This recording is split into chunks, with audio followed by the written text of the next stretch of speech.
Good evening, beautiful people of planet Earth. It's 5:26 p.m. on the 23rd of October 2024, and I'm coming to you from my sacred space garden at Titania's realm. Oh my goodness, it's been a really beautiful but hot day today. I spent a lot of it sitting in the garden with Charlie. Charlie went AWOL, climbed way high in the African tulip tree. Gave me a lot of distress, so I said to her, bye-bye, see you later.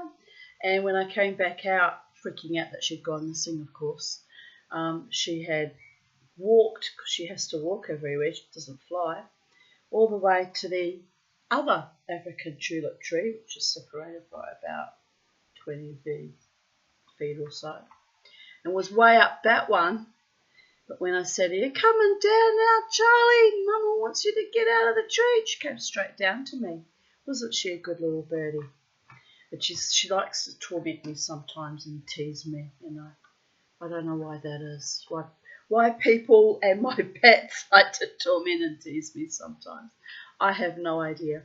But she's got a great sense of humour, and I let her get away with it because she can be funny when she'll come down, she'll pretend to be coming down, and just when I get excited, she'll go back up again.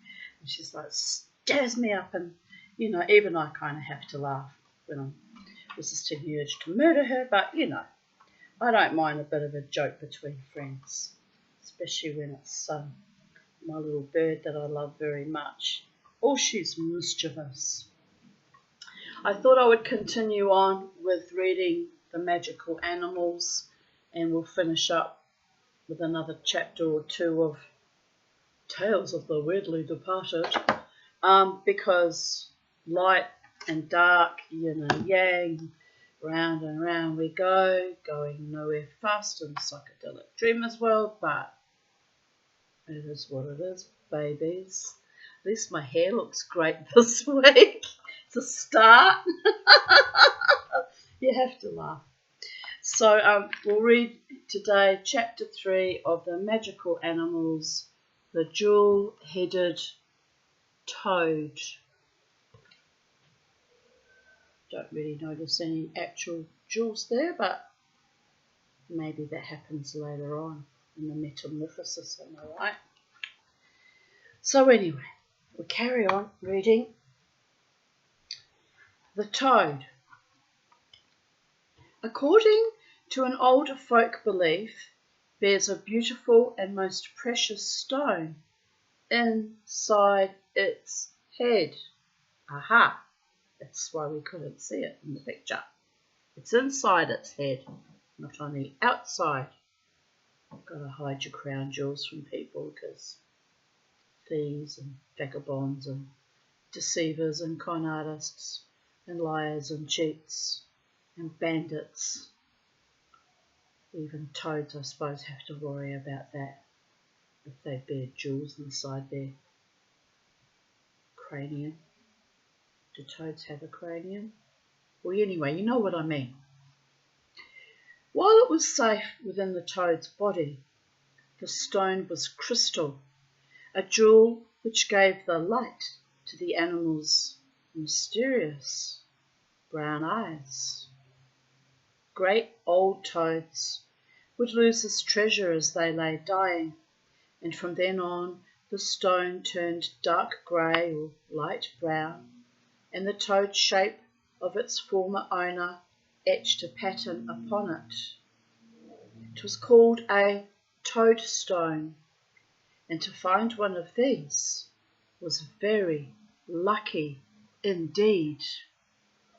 I've never heard of that before. There you go. People had them made into rings or other jewellery, and they would change colour or sweat if their wearer was in danger or if poison was nearby. They gave protection from evil witchcraft and ensured the good health of their owner. This marvellous stone was said to be connected to the philosopher's stone, which provided the magical formula for turning ordinary metals into gold, and which gave forth light.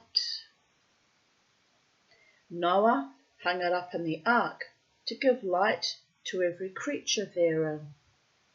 This might bring us a little nearer to the heart of the mystery contained in the legend of the toad stone, because the toad was thought to represent the spirit of stones, and therefore the spirit matter itself, in which there is said to be both light and gold, deeply hidden.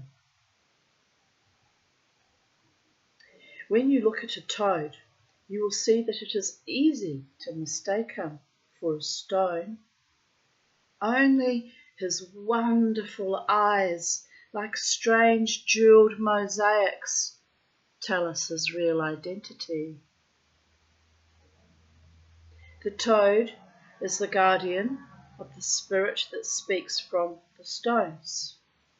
We know that the matter within the earth has great and terrible powers.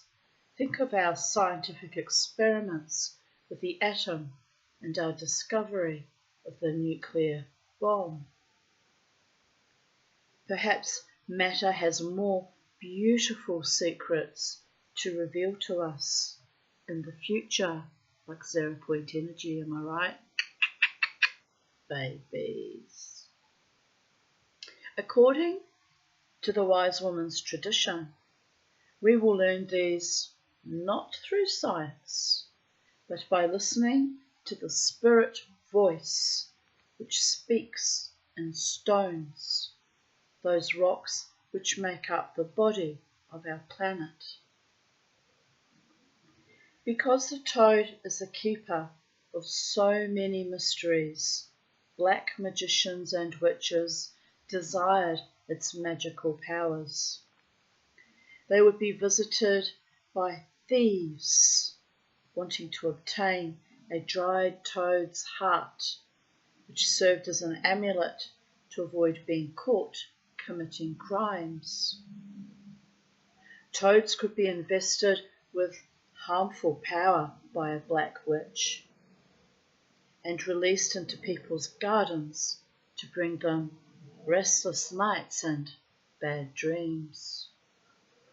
A white witch would advise such a victim to bless the toad and to make friends with it and to break the malicious spell. Like one of my favourite witches from TV shows was Wurzel Gummidge. I'm trying to think what the TV show was called. Anyway, had a long beard and a pointy face and crazy hair. I've always loved men with long crazy hair. I don't know what that's about. Maybe a former life. And he was sort of looked a bit like a scarecrow, and he was an actual wizard, and he always had a familiar of a toad that would sit in his pocket and he'd bring him out. And I was always fascinated with that character as a child. By the gods, what was that TV show? It was a British show. Wurzel Gummidge. That wasn't the name of the show. Oh, well, we'll have to Google it later, won't we? It's going to drive me mad till it comes to me. How astonishing. Well, I can only hold so much information in my brain. You know, some things you just have to let fly, babies. The White Witch knew that no lasting good. I'm going to sneak a peek because curiosity killed the mama tea, but information brought her back. Am I right? Wurzel Gummidge. Wurzel Gummidge. Right. Scarecrow that can come to life. Oh, he was a scarecrow. Living in the 10-acre field. Ah, here we have it. Cat Weasel. Yes, that was the name of the show. Cat Weasel. Oh, I loved that show. Was that the same show though, or was it a different show? Because here it says, see also TV series It might even be a different character. By the gods, he looks different to Cat Weasel. Well, there you go. I was actually thinking of Cat Weasel, but I said Wurzel Gummidge. Well, they sort of look a bit familiar. Familiar, don't they? Here's Cat Weasel. All the British people that grew up in my generation be laughing at me right now. Oh, you silly cow, how come you mixed the two up? Well, how come indeed? Cat Weasel is a magician from the time of the Normans who was cast into the future by magic. With the help of two boys, he uses magic in an attempt to return to his own time. Oh, I loved that show. Oh, I loved it. I especially loved when plucked the toad out of his pockets. And only was 2 seasons, 1970, so I was 5. So I can forgive myself for mixing up 2 different characters. Here's what Wurzel Gummidge looks like. You know, just your average homeless man, really. Just needs a good haircut and a shave, and he'll be right, governor. But anyway, so yes, he was a totally different character. And that episode first played in the UK in 1979. Well, well, well, well, well. Mama T stands corrected. I would have fought you do and die if you told me that they were 2 different entities. I would have fought you to the death.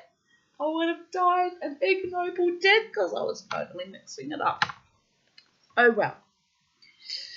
When I'm wrong, I'm wrong. Happens occasionally, very rarely, but when I'm wrong, I'm so fucking wrong. I might not come back from that for the rest of this video.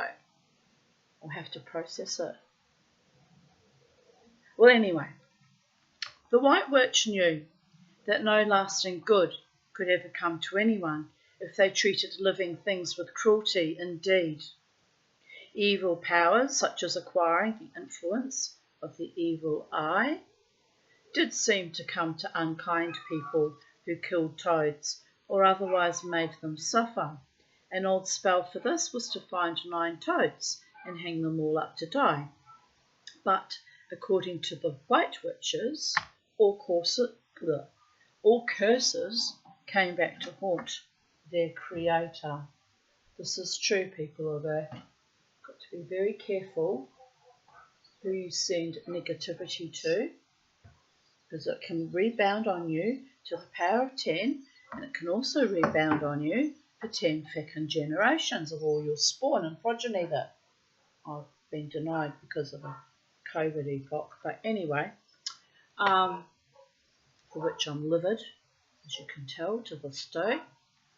But yes, I'm just saying, if you want to set a curse on someone, make sure it's the appropriate person with the appropriate level of intensity that fits the crime. Otherwise,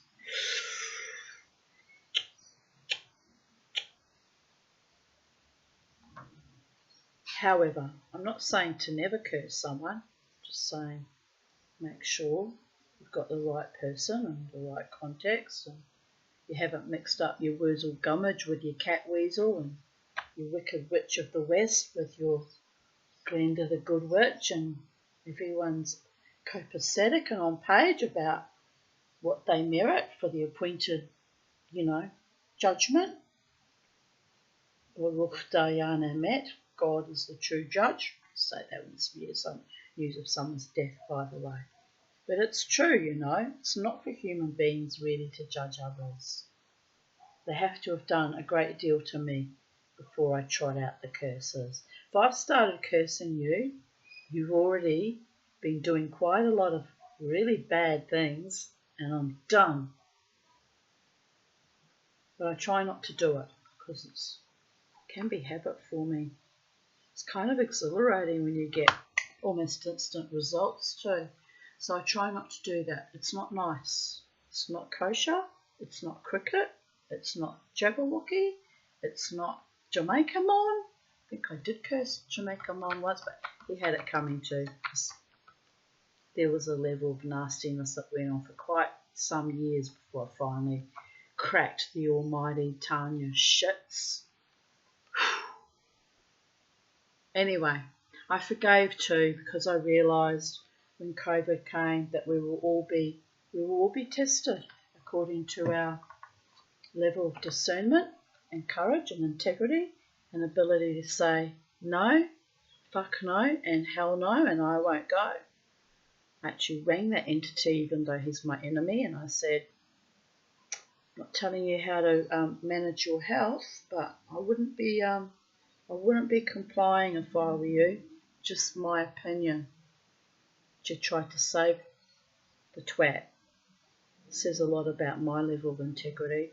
I guess I felt guilty about the curse I'd laid upon him and thought, wouldn't it be awful if after doing that he got COVID and died, you know? I'd have to sit on my conscience. I'll have to do the integral thing.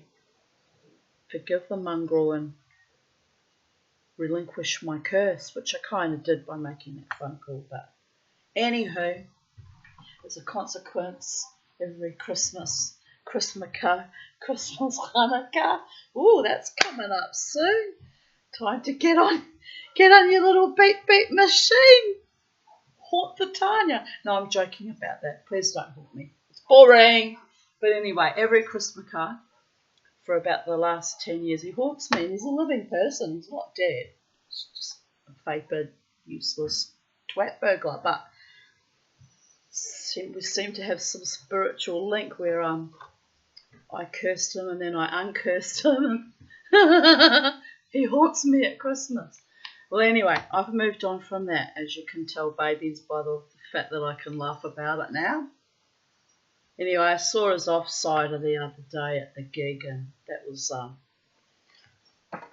pretty fucking weird and not really copacetic, but I handled it like the queen I am because I realise everyone's fucking broken and traumatised, and even those evil sons of bitches will have been put through the mincer quite a bit by now. So there's some things when you just reach a point where you say, let go, let God, or in their case, let go, let Satan, since he's running their lives for them.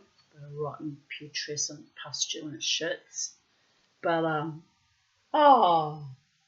you know, I have to just let it seep out of me because it serves no purpose but holds me back from my best, most wonderful, most loving, most joyous life. Someone wonderful.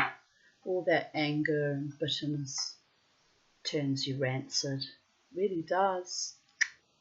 Sometimes you've just got to slough it the fuck off, have a nice hot shower, Epsom salt bath, get all the negativity out of you and delight in what is. Freedom and joy manifested by your own self-determination and cojones and courage and honour and decency. But anyway, I segued there. It's getting very hot in here. I might have to put the aircon on.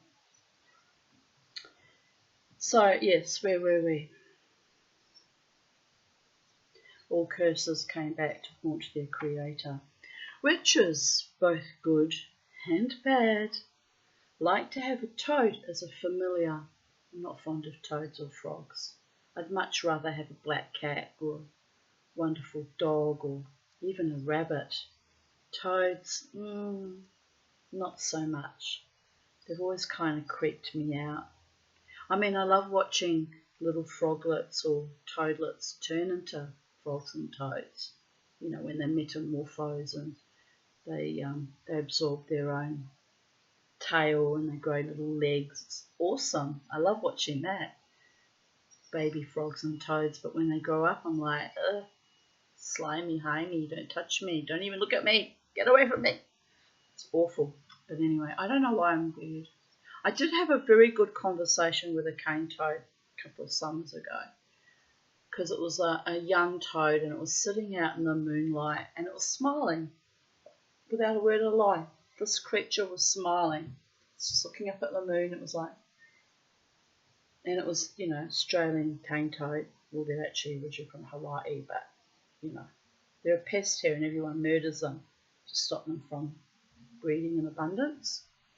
And I had been on cane toad murdering sprees for quite a few summers prior to that, but I decided that I couldn't do it anymore. I just thought, let the crows take care of them, get rid of them for me. Like, I don't want to murder things. I don't take any delight in it.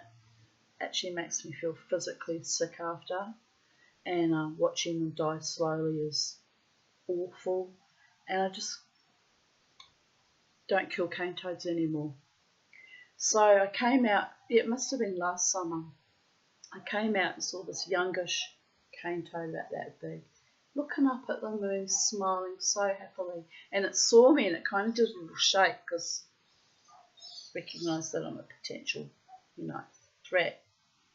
And I looked at it and I went, you know what? You need to die because you're a cane toad and you're poisonous and you destroy all the wildlife and everyone hates you. But I saw you smiling at the moonlight. That's the best thing any living creature can do. Toad, human, bird, any other physical being. I said, you get to live. And it just sat there like this. And smiled and smiled, and I went back in to make a cup of tea, and I came back out again and it was still sitting there looking at me like, I swear to God, that creature, of course it doesn't understand the English words, but it understood the energy that I was saying. I have the capacity to kill you right now, but I choose not to. I want you to enjoy your wonderful evening with the moonlight. And it just sat there and smiled, and I thought, right, Mama T's dementing, got early onset Alzheimer's. Well, she's becoming an even more powerful witch than she ever was in her youth, because I'm more at one-ment with nature than I ever was, ever. Used to be terrified of frogs and toads, and now I just let them smile at the moonlight. It'd be different if they all jumped on me or climbed into my bed or something turned up on my toilet. Really creepy. But even when I had that massive carpet snake this last May appear in my bathroom, which was a powerful augury of Kundalini rising and sex and some wonderful man coming into my life. I mean, it hasn't happened yet, but it was a powerful augury. I just looked up at this thing. It was enormous. I was like, that's nice. You're a beautiful snake. Now get the fuck out of my bathroom. Kind of went, because I got a fright because I thought it was climbing down the wall to come to me. It left the building like Elvis very quickly. But yes, most creatures, even dangerous ones, if you just speak to them kindly and respectfully, they pick up on the energy. Well, that's what I've discovered in recent years. They don't actually try to hurt you. Today I lifted up some pots in my back garden that had all, horrible stagnant rainwater and with potential mosquito breeding grounds, right? So I went to tip out the water, and when I tipped it out, it was in sitting inside another pot. It was a massive, great big wolf spider, and I was like, I think it was a wolf spider. Anyway, spider looked at me and I was like, hello, please don't jump on me or climb all over me, and you get to live. It's just like, okay, because you've given me a bit of a fright too, lady. I'm like, yeah, I get it. So we're like eyeballing each other for about 3 seconds, and then I just moved away. I don't even know where the spider went or what he did, but yeah, I'm really enjoying having this reasonable harmonic resonance with all the wild things in my garden. I really am. It's soul nourishing, and it's gracious, and it's magical, sacred space. Really truly is sacred space. I actually don't have that many toads anymore either. I used to have them by the thousands when the house across the road, when they raised it, they used to have gigantic breeding grounds under their house. They all moved over to me. There were hundreds that year, by the gods. Very rarely, I suppose the summer's coming, I might get a few more now that the warmer months are coming. But I really, very rarely see them in the enormous numbers that we're used to. Is it good or is it bad? Potentially it's our environment's so toxic, even the toads are fucking dying. Well, we mustn't think about that. We'll carry on with our story, babies. Dear goddess. So repeat that sentence. Witches, both good and bad, like to have a toad as a familiar, a pet animal which was given the same importance as a human companion, and with which its mistress had a special magical relationship, like I do with all my pets. I only got Charlie and the new baby goldfish left. The other big goldfish died 2 days ago too. But the little ones are still alive, so I'm thinking maybe the big ones died of old age. They'd be about 10 years old, so I don't feel quite so like such a failure now. Because it was an enchanted creature and knew the secrets of the earth, the toad we're talking about here. It was thought that the witch could actually take on the shape of a toad and go about the countryside in the secret guise. I've got a craving for hot chips. I'd have to go out and get them though. Ah, well, I'll think about it. The spirits of the dead too could stay on earth for a while before moving on, using the toad as their host. Why would you bother? Most spirits that are the dead don't bother to exist in animals. They just bang on my door or come and see me in dreams or whatever.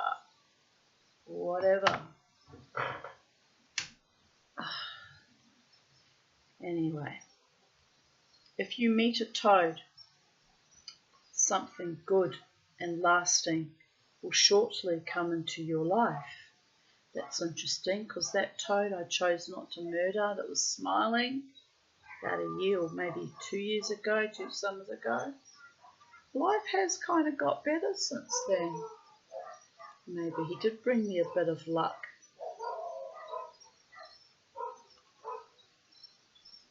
To see a toad, and especially to become friends with one, is very lucky. It is said that if you offer a gift to the fairies on Midsummer's Eve or Midsummer's Night, such as a little silver coin, a small oaten cake, some glass beads, or a verse, song, or dance that you have made up yourself, then the fairies will lead you to a toadstone which you should keep forever to bring you luck and love, lifelong blessings, and the ability to see into the future, which is a very handy gift, by the way. I have had precognitive visions of the future on rare occasions. One was while I was sitting in temple, davening, and it was about my rabbi, and I told him what was about to happen. He got such a shock, didn't believe me.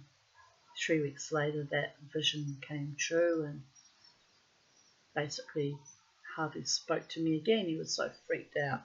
Is it my fault that I'm psychic? For the love of all the gods? I didn't even know at that age. It was like 35 when that happened. I didn't even know I was that psychic. But you know, it's not something I can bank on or make a living from, because it's so rare and sporadic. It's not like you can pencil it in and say, on such and such a date and such a time, Tanya's going to be doing mediumship, because she'll be running hot with all the spirits, because it comes and goes. Comes and goes while I'm reading my stories to you sometimes lately, and that's been astonishing. But anyway, where were we? You might like to keep a lookout in any case for one of these mysterious toadstones bearing its pattern of a toad. I don't think I've ever seen one. Look, it's a bit of a... Is it real? Is it a real thing? Are they mixing it up with tiger eye or tiger iron? I wonder. That doesn't have a pattern of a toad. It's just got beautiful golden striating stripes through it. I do love tiger eye. If you make friends with a toad and place them carefully in running water, such as a brook or a stream, at midnight, you will, according to folklore, become a toad man or a toad woman. This means that you will know how to speak to animals and will have power over them and all living things. You will also be able to attract members of the opposite sex. I better go find that little toad again and put it in a little creek and make his day, am I right? Oh, baby, baby, baby. Let's do the spin. Whee! Right, I'm looking for my fan. Where's my fan?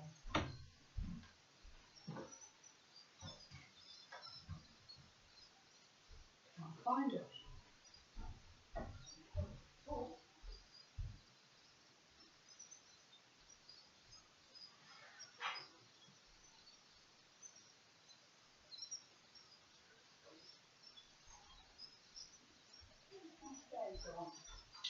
It's on the floor.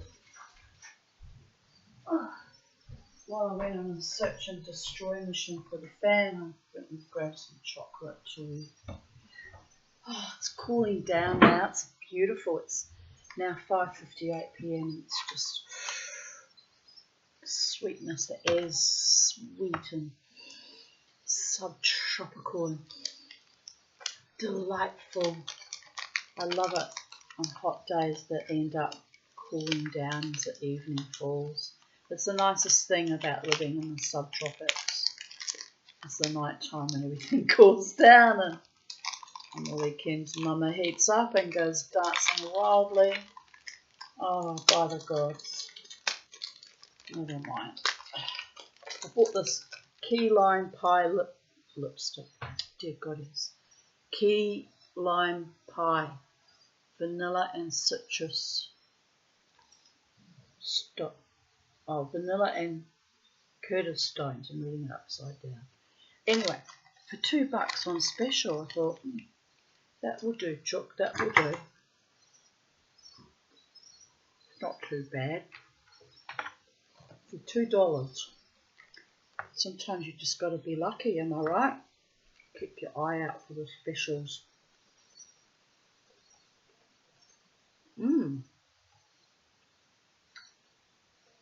It's very nice indeed. Right. This is why I'll never be a supermodel. Also, I'm a hobbit.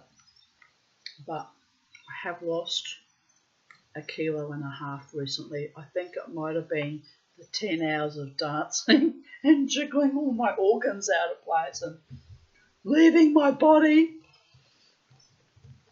I spoke to my urologist today. She said that was very dangerous, Tanya. That was far too much exercise for you. I said, yes, I know, but I was having a lovely time till I finally went past all my 6 wins and thought I was going to drop dead. She actually said, don't do that again. That's unusual coming from your urologist. They usually, exercise more, Tanya. Exercise more. Do some more 5 times a week. And I always go, you're going to kill me. You're going to kill me. Well, I did very well considering how many hours I danced wildly for. Anyway, here we were. The wise woman's story. The toad beneath the tree. Now this is my story and this is the way I tell it. I love how she always starts each story off with that sentence. Sweet, isn't it? Well, she's a Yorkshire wise woman.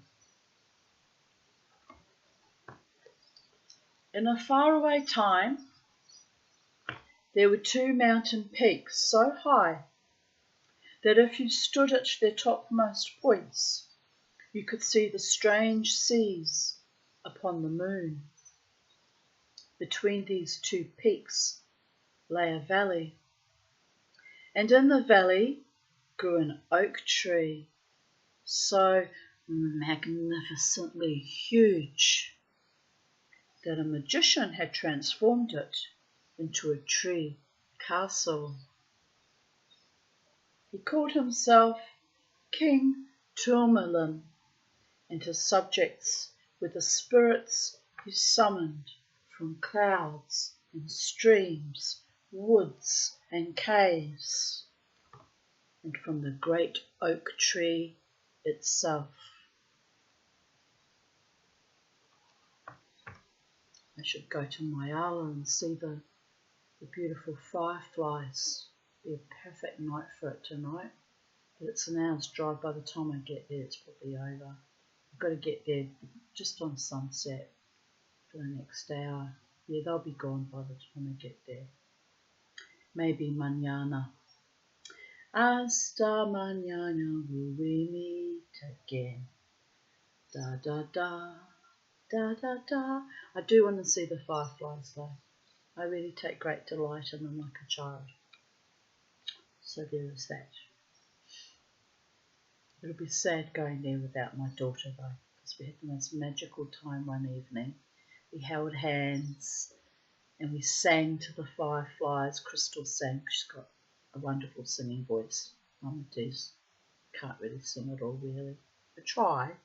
It's painful I know when I do, but I do try. But she's got a naturally beautiful singing voice, my little one. My angel face, my baby. And her and I sang to the fireflies, and they in the darkness, and they all came out because they were curious about the frequency and vibration of our voices, and we were swarmed by all these beautiful little tiny lights, and it was just like being surrounded by fairy, although they're actual insects, but it was just gorgeous and magical. And then Jared was with us. And then we 3 of us went out and sat up high on the top of the hill, not far from where the loos are. And we lay in the grass and we looked for shooting stars and UFOs. We didn't see any UFOs, but we saw quite a few shooting stars, which was also magical. And Crystal was actually holding my hand, because she very rarely touches me, it's weird, or hugs me. But that night she was very affectionate and sweet. And I said to her, this is a memory I shall cherish for the rest of my life. And even though we've been estranged now for just over 12 months, I want to cry. I still cherish that lovely memory. It's something that no one can take away from me. You can't steal it. You can't sell it out from under me. You can't give it away to someone else. It's mine and I cherish it. Oh, Mama T, the sentimental ways. Dear Goddess. It's probably why life keeps fucking me over. I'm far too soft and vulnerable and a bit fucking pathetic at times. Shh. My enemies must never know. But when I'm sweet, I'm very, very sweet. Like my chocolate. Anyway, where were we? One day, King Tourmalin was in his focusing on sweetness, aren't I? Well, who doesn't need sweetness in their life? I love it when my handsome, talented friends are sweet with me, and I love it when my daughters are sweet with me, and if I have a lover, I love it when they're sweet with me. One person, not them, plural. Let's rewind that very, very fucking quickly. By the gods. And I love it when my multiverse is sweet to me and blesses me with abundance and peace and great, true, enduring love and good health. It's all flowing to me. It's all, and I just got to pluck it out of the ether and razzle dazzle it and make it happen, babies. Allowing, of course, for free will and harm to none and competition with none. So it is done. Got to always have a qualifying, thing on that. It's nothing worse than love affairs that are ill-fated or star-crossed or just feckin' abusive and awful.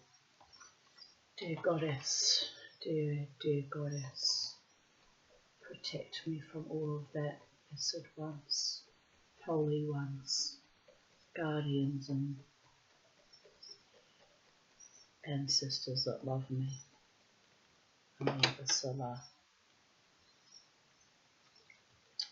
Right. King Tourmalin was in his green tower among the tender spring leaves when a beautiful young witch came riding by on a snow-white bull. Ever seen a snow-white bull before? They must exist though.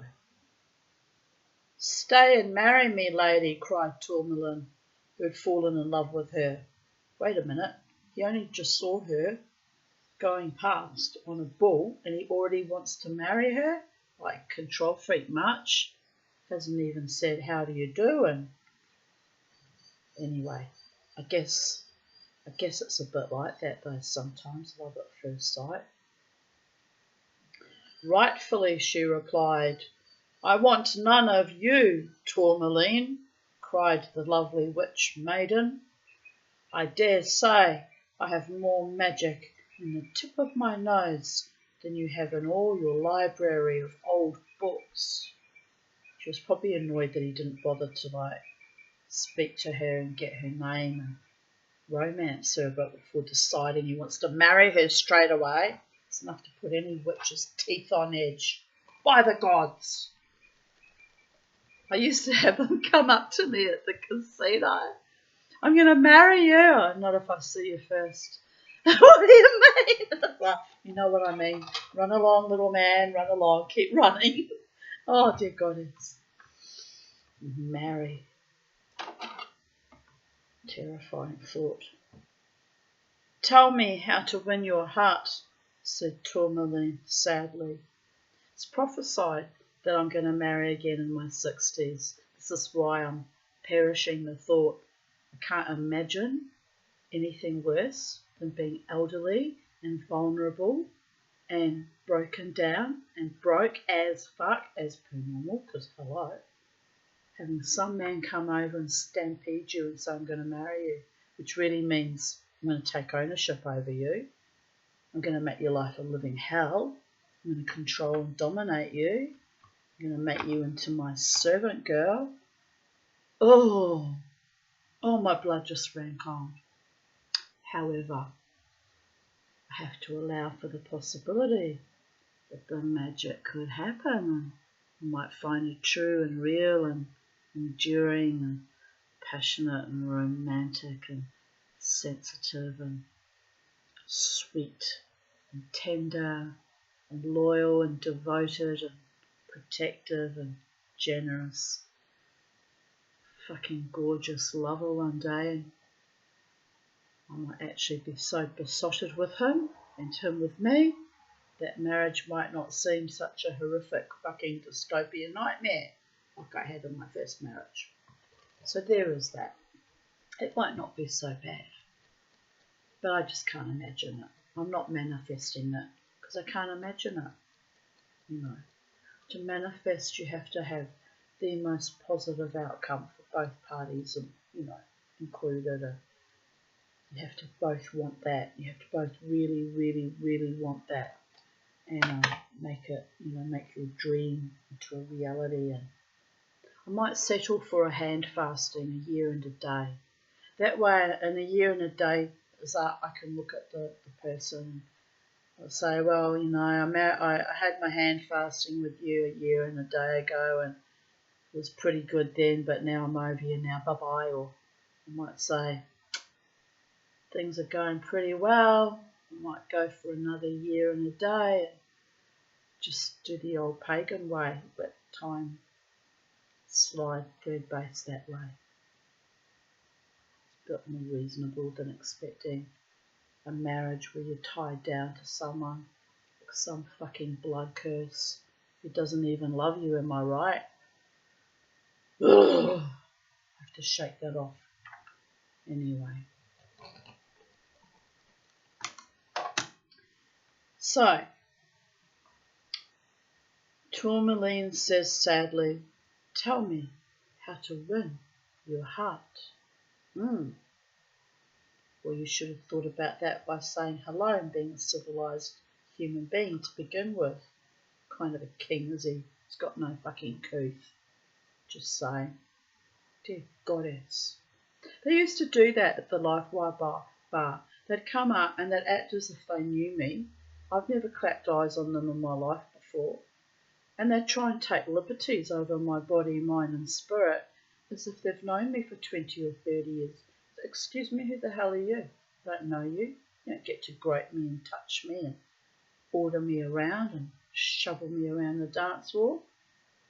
Fuck the hell off. They'd look at me in astonishment. But I've been looking at you for 10 years. It's not my problem. You never introduced yourself to me. I don't even know your name. Like, how very rude. They have no idea, these men, what they'd done wrong. None. That's how stupid they were. By the gods. I used to say to my friends, we need to start an etiquette class for lackluster men in the casino. They need to rent us a private room where we can have a group, not a private as in one-on-one, but a group setting. Sit all these men down and say, when you go out, this is what you need to do. Numero uno, brush your teeth, put on a clean pair of underpants. Preferably shower before you go out. By the gods. Numero two-o, when you approach a woman, approach her directly. None of the slinky-malinky, sidewinding, serpentine behaviour, slinking up the walls, climbing around the walls. By the time they got to me, I'd be so disgusted. They just remind me of desert sidewinders. But what do you want? I've finally worked up the courage to come to you. I said, why didn't you walk straight across the floor like a normal man or a normal human being or a normal mortal? Oh, I'm too shy. I went, well then, don't bother talking to me because you need to develop some skills. I'm not here to deal with idiots and rub their fucking head and... Oh, it was just mad. The whole thing was mad. I'm glad I'm not there anymore, actually, because post-COVID epoch, it got even madder and madder, because then they'd turn up with their masks and all sweaty and breathless and slinky-malinky and sidewind and work their way, and then they'd go, and I'd be looking at them, are you serious? I just walk off. Oh, it was awful. Oh, but you have to laugh. It's kind of comedic now, but it really was awful. But anyway, they do need a lot of these people. I don't know how they've gone through their entire life. You know, these weren't young people. These are people ranging from late 20s to my age. Had no skills at all. How to approach a person, a woman or anyone, start a conversation, talk. They had no courage, they had no valour, they had no couth, they had no class, they had no human decency. And then they'd wonder why I'd be like looking at them and go, really? Really? Anyway, never mind. So the witch says, you must bring me the 3 greatest treasures your world possesses. Well, that's a bit greedy. I mean, I get she's annoyed that he didn't have couth to say g'day before asking to marry her, but now she wants his 3 greatest treasures. Not even his. The 3 greatest treasures of the entire world. Oh, she's really sitting on his back foot, isn't she? She's making it awfully difficult for him. I love her. Among the roots of this tree lives a great toad, a fabulous jewel in its head. If you make it your own, wealth and wisdom will be yours forever. Upon the western mountain peak, only one single flower grows. Its loveliness makes the sun hide its face. If you can pluck it, good health will be yours for eternity. It's a very long time to have good health, by the way. Upon the eastern peak, you will discover the third and greatest treasure of all. With that, the young witch sped away on her white bull, laughing into the wind, because freedom always makes a woman feel joyous. Remember that, people of Earth. King Tourmaline put on his mantle of owl feathers, and off he set up. He set up the West Mountain. Should have been a comma in there somewhere. He came to the topmost peak at sunset.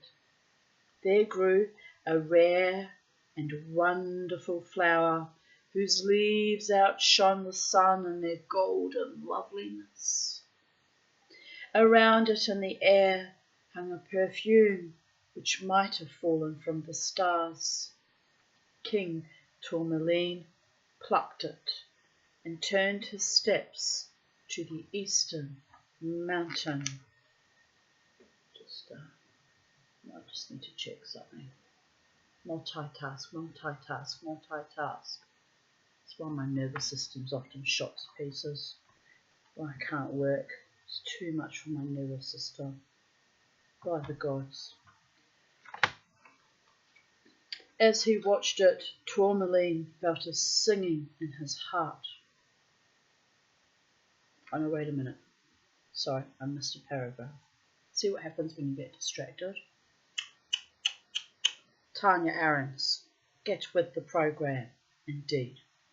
When he arrived there, the eastern mountain, nothing was to be seen, only the rose-pink light of day as the dawn broke, and the smiling sun coming up over the rim of the world, which is interesting because at this moment in time, our sun's about to descend beneath the horizon with sunset.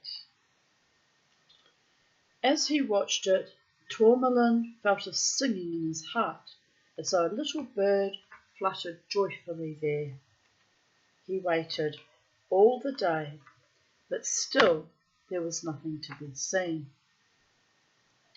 Sadly, he went home, hoping that the witch would be satisfied with only 2 of the treasures.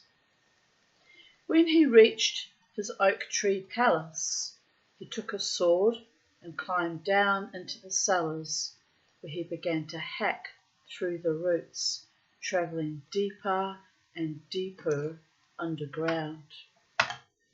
At last he came to a great cave, where 2 enormous eyes, like old gold, set in softly shining brown marble, blinked out at him. I am the toad beneath the tree. Have you come to kill me, Tourmaline? Said a soft, heavy voice. I have, said the king, raising his sword. Long have I lived in the dark, said the toad. Here I have sat for many a year, guarding your castle and blessing it with my magic. All your magic is mine. I am the beating heart of your craft, the voice of your spells. But kill me, if you must. I want the jewel, said Tourmaline, the one in your head. That jewel is wondrous, said the toad. All the magic of the earth is in it. It would make our little planet into a star, and you, Tourmalin, into a god. But if you let me live, I will bring you the spirit of wisdom, for that hidden jewel is my soul, and only I can hold it. Tourmalin felt ashamed suddenly and threw away his sword. You are greater than I, yet you speak humbly and would never harm me, he said kindly. I am dying, said the toad. Nothing can save me except the flower from the western mountain. Tourmalin immediately took the magical flower from beneath his cloak and gave it to the toad to eat.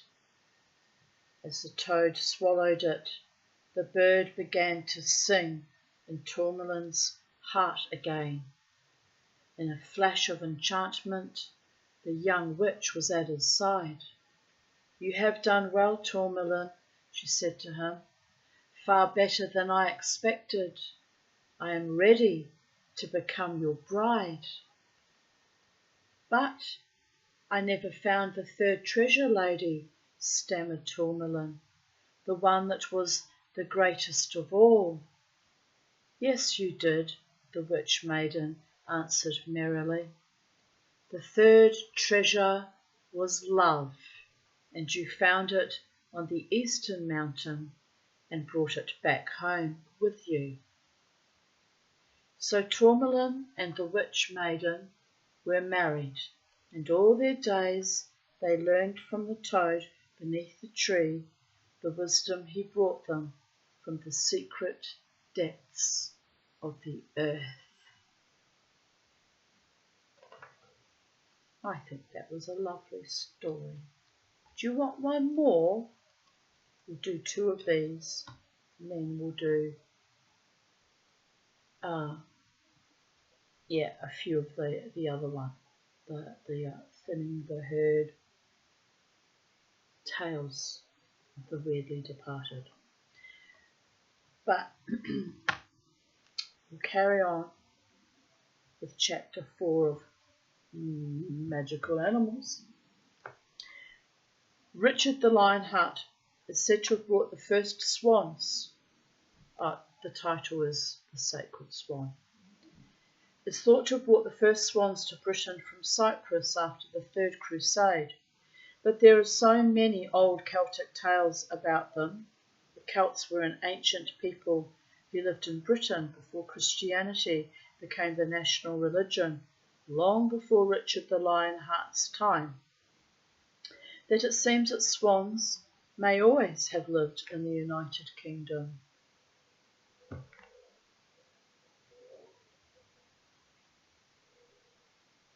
In Ireland, Fionnuala, daughter of King Llr, was transformed by sorcery into a swan and condemned to wander for hundreds of years over the lakes and rivers of Ireland until St. Patrick brought Christianity to the land. So in history, folklore and poetic myth, swans, royalty and Christianity are constantly linked. Don't get me started on that one. Never mind. Today swans are royal birds and live under the protection of the king or queen. With their serenity and their pure white plumage, they are to many people a symbol of Christ.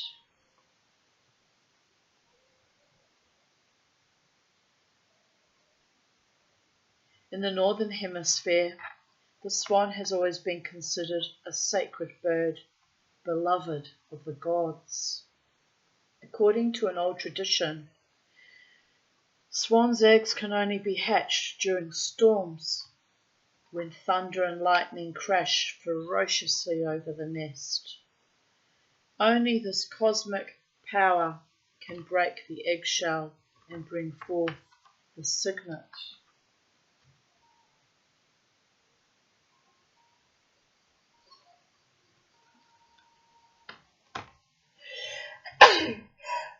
Oh, excuse me. I've been stabbed in the grass. Most uncomfortable.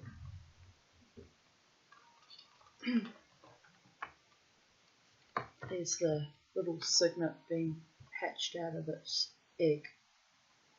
Very cute.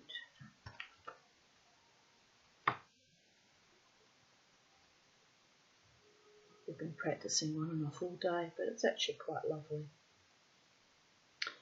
In Scandinavia, the swan was a totem bird representing the power of the great god Frey. It was associated with the white cirrus clouds from which his sky chariot was formed. In Germany, the great warrior goddesses, or Valkyries, who accompanied soldiers to war and inspired them to fight bravely, were swan maidens. They summoned the slain warrior souls to Valhalla, the northern paradise.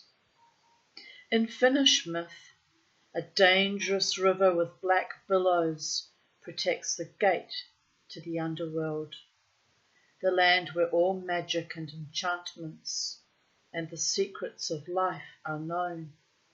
Upon this river, as its guardian, lives the mystic swan of King Tuoni, Lord of the Nether Realms.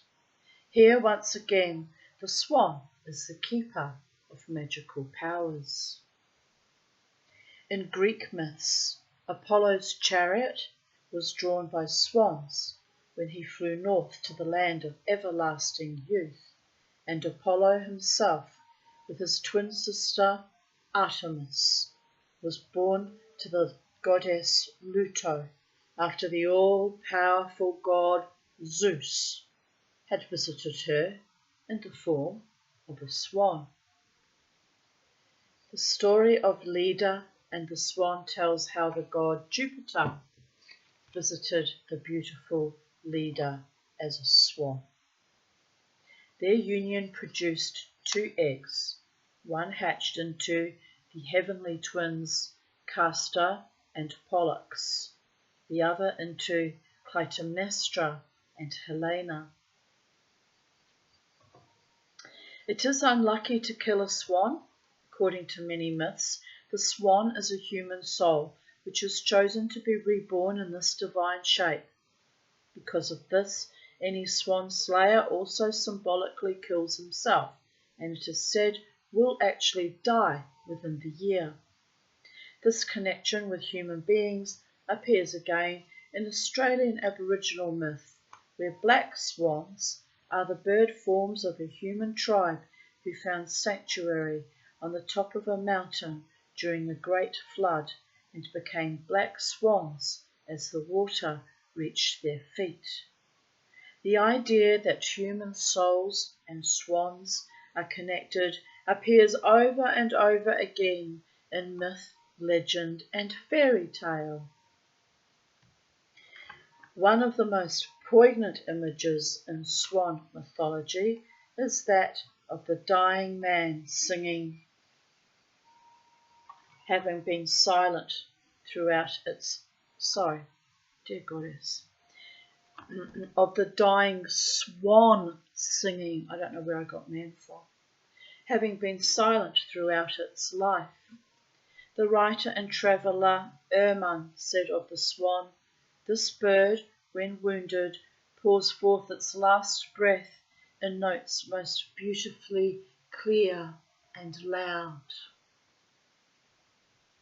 The notes are said to resemble those of a violin, though purer, higher, and sweeter than any earthly instrument.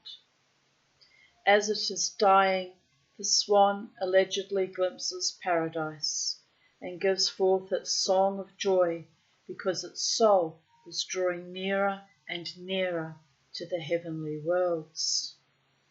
Some say this hauntingly lovely swan song actually pours down to earth from the jewelled meads of paradise.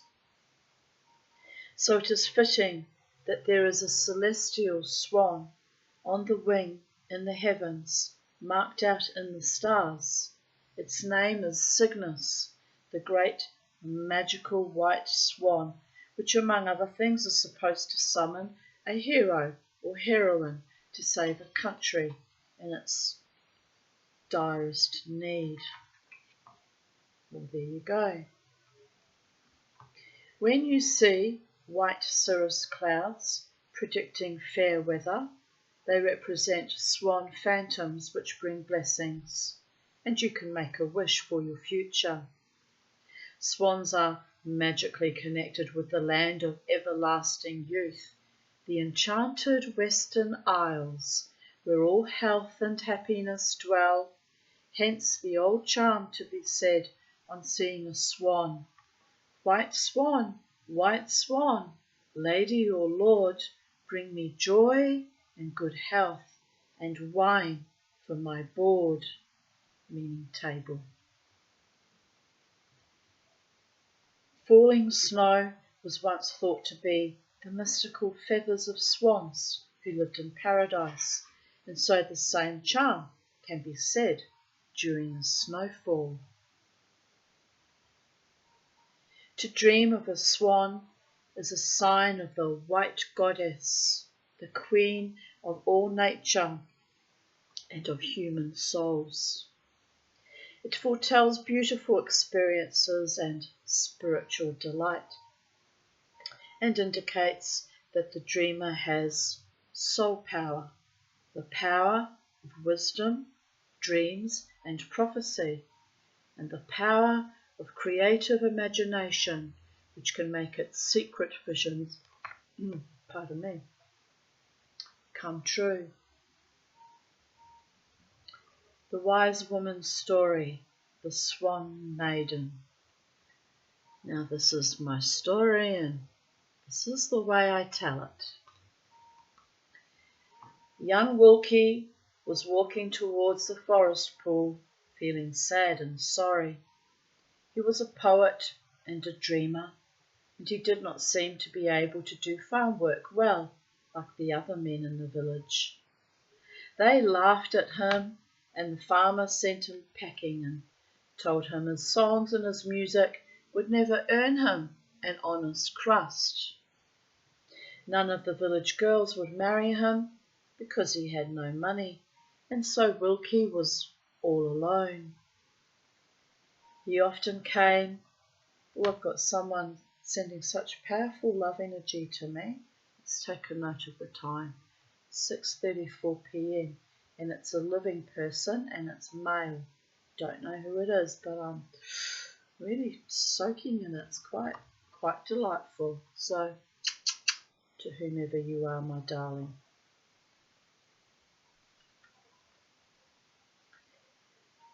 He often came to the forest pool to set his verses to music, and there he would whistle and pipe away his sorrows. Yet today someone was already at the side. I'll just show you his little book of poems and sitting there. Oh, lovely, by the forest pool. Yet today someone was already at the side of the lonely forest pool. A beautiful young maiden in a flowing white gown was stepping into the clear water to swim. She was so lovely that Wilkie fell head over heels in love with her. He crept to the edge of the pool, thinking he would say, "Hello." See, a man after my own heart takes the direct route, straight up and honest. "Hello, my darling." Oh, you have to laugh. When he noticed that a fine and handsome feather robe, white as snow and in the shape of a swan, lay upon the bank, Wilkie realised that this magical young girl was a swan maiden, of whom he had heard tell in old tales, and for whom he had often strung verses together, because Swan Maiden sometimes visited him in his dreams. So he seized the feather robe and hid it under his coat. Well, that ruins that beautiful romantic vibe, doesn't it? Going from being a direct, honest man of integrity to a predator stealing a swan's coat. When the Swan Maiden came out of the water, she saw Wilkie, and in a fright she tried to find her robe. She knew that, once she put it on again, she would fly off and be free in the shape of a swan once more. But she fell in love with Wilkie, the poet and the dreamer, and she didn't mind that she couldn't find her robe. Well, there you go, babies. They went home together and were married. It didn't matter that Wilkie had no money, because every month at full moon the Swan Maiden returned to the lake, and the spirit of the water would pour jewels and pearls and silver and gold into her lap. So she and Wilkie prospered, and Wilkie made up his poems and songs and dances, and she sang for him, and they were wonderfully happy. They had 3 fine children, every one a beautiful daughter. One wild snowy night, Wilkie went to help the village men rescue some sheep. It was so cold that he thought he would put on the hidden feather robe, as he believed it was the only thing that could keep him warm in such a bitter night. It won't matter after all this time if my wife sees it again, he thought. But as he put it round his shoulders, his wife came in to see him off and bid him take care. She stared at the feather robe, and in a trice she had put it on, and all he saw of her was a beautiful and graceful swan, which flew out of the open door into the darkness and the flurrying snow. Wilkie grieved for his Swan Maiden, but he was comforted throughout his remaining years by his 3 daughters, one of whom danced like sunlight upon the water, one of whom sang like a voice in a dream, and the last of whom could play the harp and the fiddle like a fairy woman. 3 rich suitors took them to wife, and Wilkie went to live with the youngest, who helped him make music for his verses. But he never forgot his Swan Maiden love, and he spent all his days by the forest pool, sighing and seeking her reflection in the water. The end. So we might continue with some more of these another day.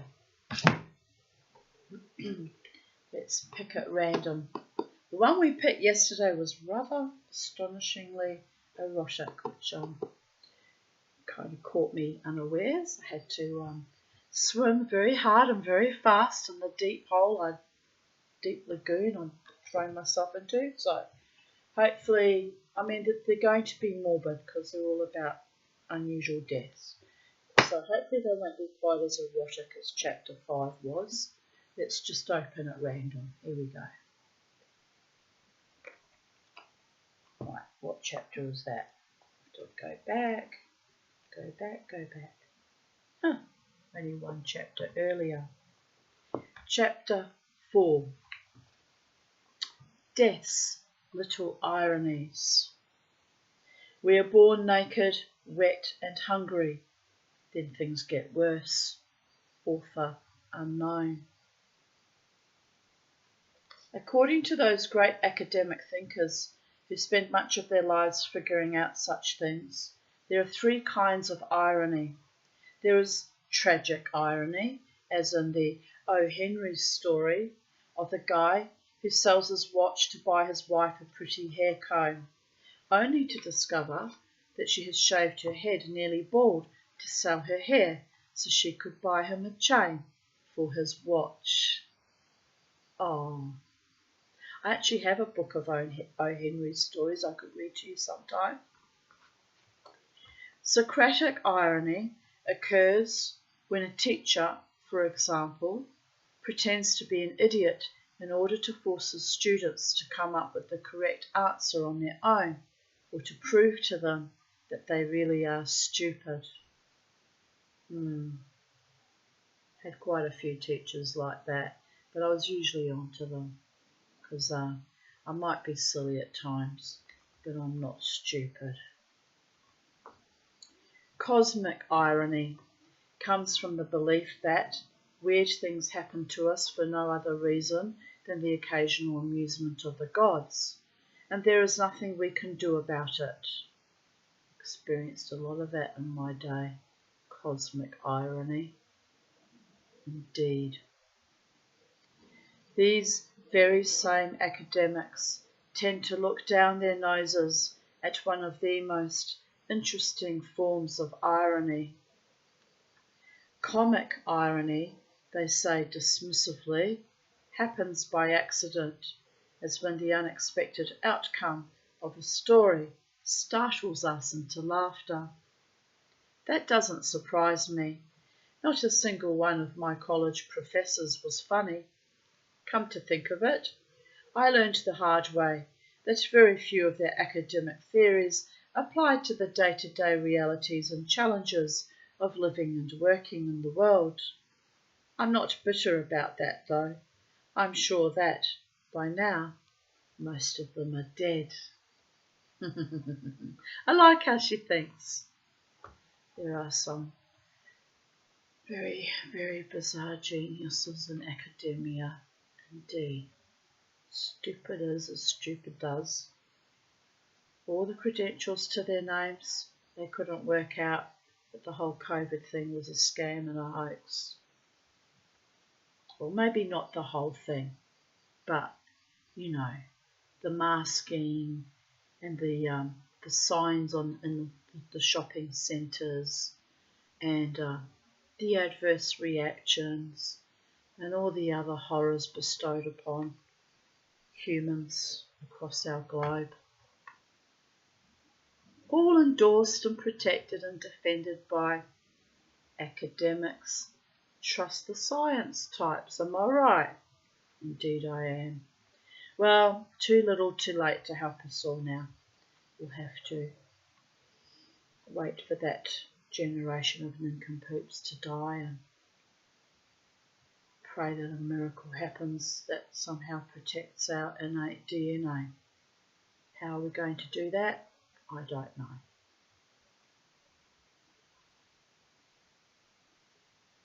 But it's a beautiful spring evening and you must think more morbid thoughts as I read this book to you. Jerome, or possibly Jeremy, Irving Rodale was the founding father of the organic food movement. In 1971, he appeared on the Dick Cavett Show to discuss the importance of pesticide-free farming and the health benefits of eating conscientiously grown foods. In the middle of the show, he died in his chair of a heart attack. I don't see that as particularly ironic because healthy eating is very good for you. I would still endorse that, even if he died of a heart attack. Don't know what triggered the heart attack, do we? I guess they made excuses for that with the COVID epoch too. Pericarditis, and what was the other kind of carditis? It's nothing ironic about that. Anyway.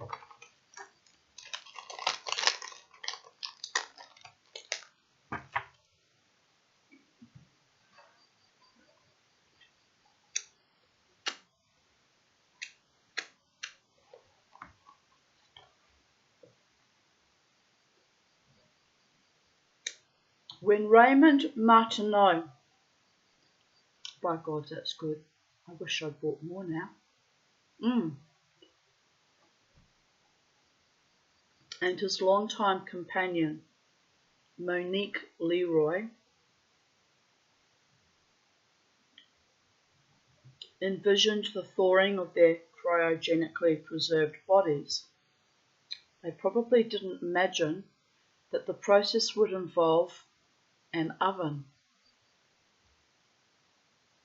Monique passed away in 1984, and Raymond immediately had her body frozen. He also made arrangements to have his own body preserved upon his death, which took place in 2002. The couple enjoyed years of post-mortem celebrity as France's best-known above-ground corpses. During a visit to his parents' not quite final resting place, the Martineau's son, Remy, discovered that at some point the freezer had stopped working. He was forced to cremate the no longer frozen remains of his parents. Oh, that's vile. Just vile. Anyway, on we go and on we go. Mama T. In 2004, Ronaldo Apollos, a worker at a South African poultry plant, was hanging live chickens on the hooks of the conveyor system that transported them to the part of the machine that chopped their heads off. The hood of Apollos's overalls became entangled in the mechanism, thus causing him to suffer the same fate as his chickens. Death by I can't say the word. Decapitation. Isn't that horrific? I guess thousands of chickens finally got their revenge though.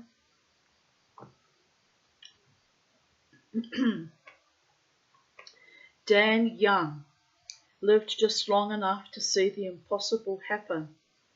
He was released from death row in 2005 after DNA evidence proved he was not a murderer.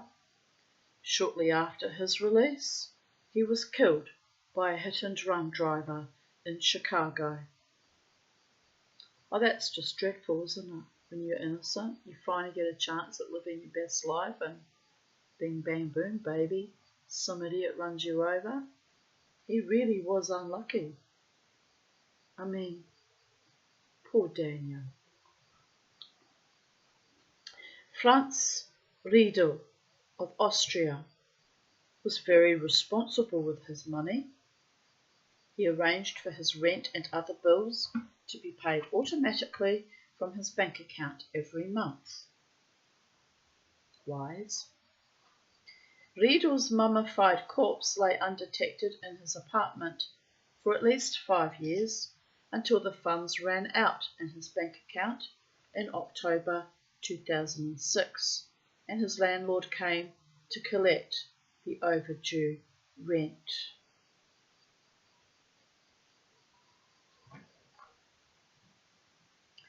Alexis Kivi was the first professional writer to publish his works in Finnish. The effects of extreme poverty and schizophrenia resulted in an early death at age 38. 9 months after his last hospitalization in a mental ward, his brother had taken him to a small rented cottage where Kivi spent his final weeks. On New Year's Eve, 1872, Kivi sat up and proclaimed, "I am alive!" And then he died. Bless. William Brodie, a respected figure in Edinburgh, Scotland. I always liked that show. I saw it as a young girl. I watched it. What was it called again? The Pride of Miss Jean Brodie. I loved it. It was a wonderful story. But anyway, William Brodie was the creator of The Drop, the trapdoor on the floor of the gallows where condemned prisoners were hanged. Brodie was the first to try out his own invention. He was executed in 1788 for the crime of burglary. That's a bit ironic. Robert Case of Bell River, Ontario, had a long-standing feud with Essex County authorities over an old tree stump he considered a safety hazard. For 3 years he campaigned to have the stump removed from Lake St Clair. He got little more than the runaround. In February 2007, he unequivocally, dear goddess, proved his case once and for all when his snowmobile skidded and ploughed right into the stump. Case was pronounced dead at the scene. Well, he must have had a feeling all along. Sometimes you know what you kind of have an instinct on what your nemesis is going to be.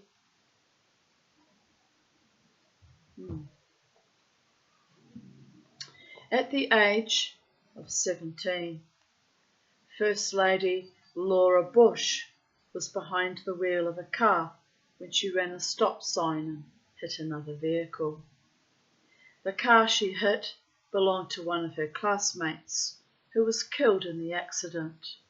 Although the incident rarely, if ever, comes to light, Mrs. Bush now dedicates her First Ladyship to visiting schools, where she encourages children to stop and think it through, lecturing them on the importance of following safety rules.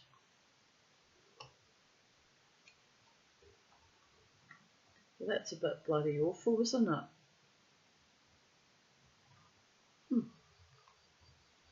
Joaquin Laguerre or Lajour, not sure how to pronounce that. I'll say Laguerre. A patron at a Brooklyn, New York tattoo parlor, became dizzy, fainted, and fell headfirst into a display case.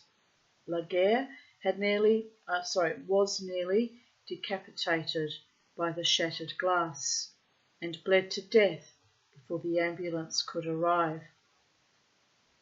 The tattoo he had selected was called Last Rites.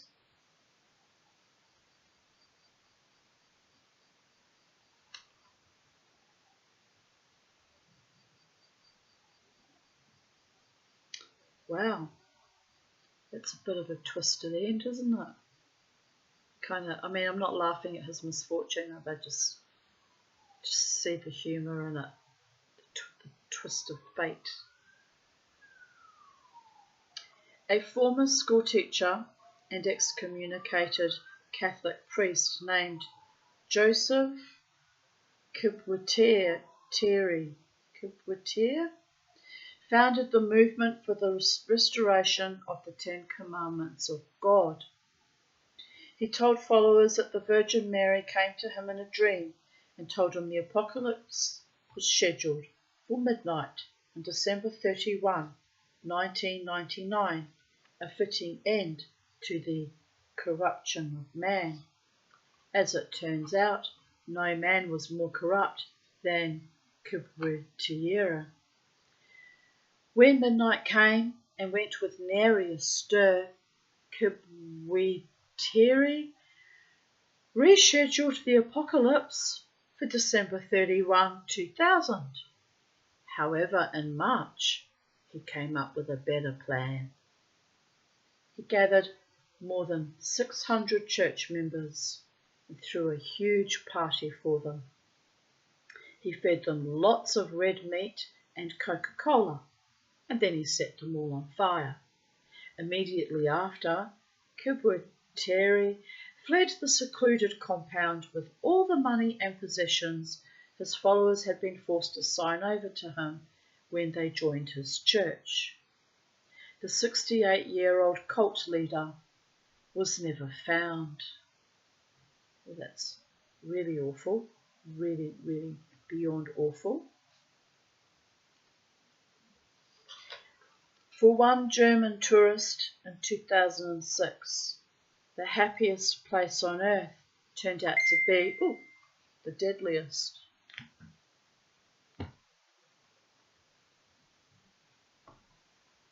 A blood vessel burst in the 49-year-old woman's head while she was riding Mission Space at Epcot, Walt Disney World, Florida. She died the following day in, of all places, Celebration Hospital.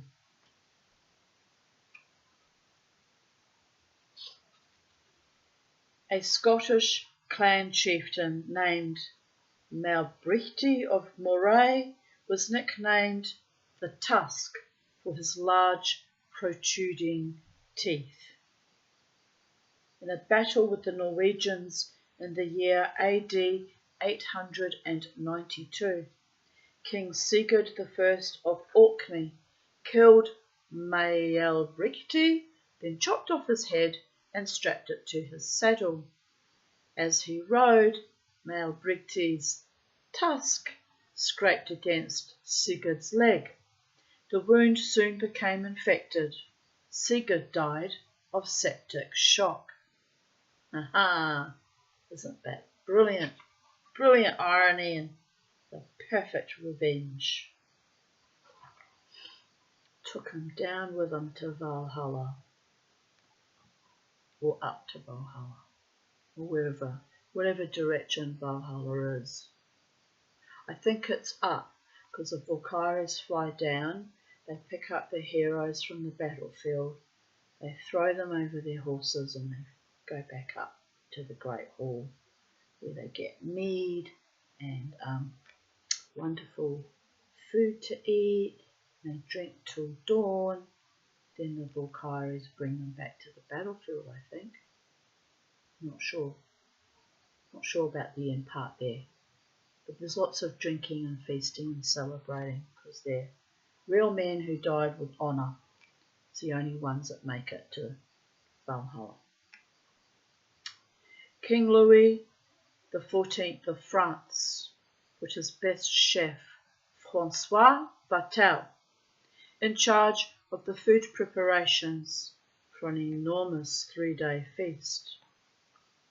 Vatel ordered great quantities of seafood from fishmongers far and wide. When the first day of festivities arrived and no fish had yet been delivered, Vatel despaired. Certain he would never live down this disgrace, the chef went to his room, propped a sword against the door, and impaled himself through the heart. His body was discovered shortly afterward by a kitchen assistant who had come to notify Vatel that cartloads of fish were arriving from all corners of France. My goodness.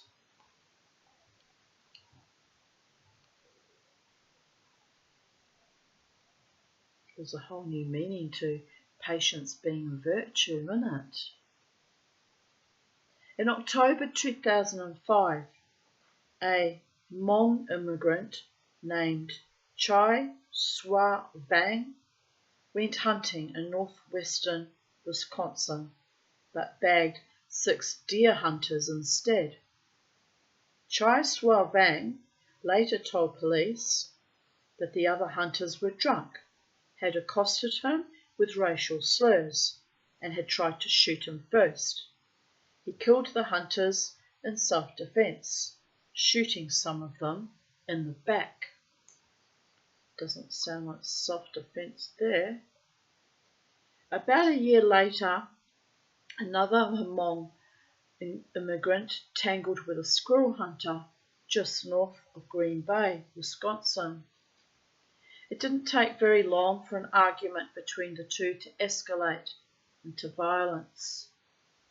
James Nichols, the squirrel hunter, told Cha Vang, no relation to Chai Sua Vang, that he was encroaching on his territory.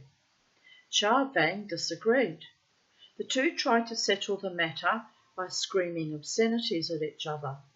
It ended with Nichols shooting Vang and stabbing him 6 times with his hunting knife.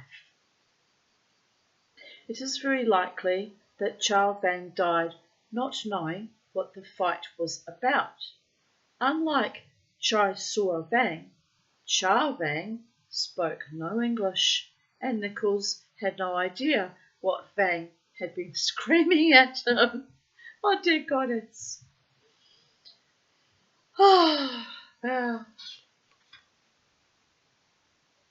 In 1844, the battleship USS Princeton fired its cannons in salute to Secretary of State Abel P. Upshur, Secretary of the Navy Thomas Walker Gilmer, and other dignitaries among the 200 people on board the ship that day. One of the cannons, whose design was later found to be seriously flawed, exploded. The blast killed Upshur, Gilmer, and several others. The cannon that fired the fatal salute was called, wait for it, the Peacemaker. Noted inventor Thomas Midgley, wheelchair bound after having contracted polio in 1940, devised a mechanism comprised of ropes and pulleys that allowed him to hoist himself out of bed and get into his chair without assistance. He was found dead, suspended in mid-air, strangled in his own contraption. Oh, bless. The Russian physician, philosopher, economist, science fiction writer, and revolutionary Alexander Bogdanov believed that human rejuvenation was possible through blood transfusions from young donors. I think they call that adenocrine, don't they? Anyway, vile. Very little was known about transfusions in the early 1900s, but this didn't stop Bogdanov from experimenting on himself. After 11 transfusions, he happily reported that his eyesight had improved and he was no longer going bald. Unfortunately, the youthful blood of his last donor also contained malaria and tuberculosis, which killed him.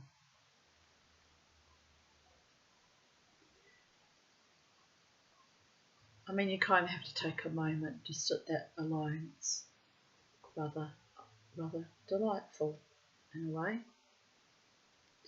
Famed baritone Leonard Warren suffered a stroke and collapsed on stage at the New York Metropolitan Opera in 1960. The opera was La Forza del Destino, the force of destiny. The last thing he sang was Morir, tremenda cosa. To die, a wondrous thing.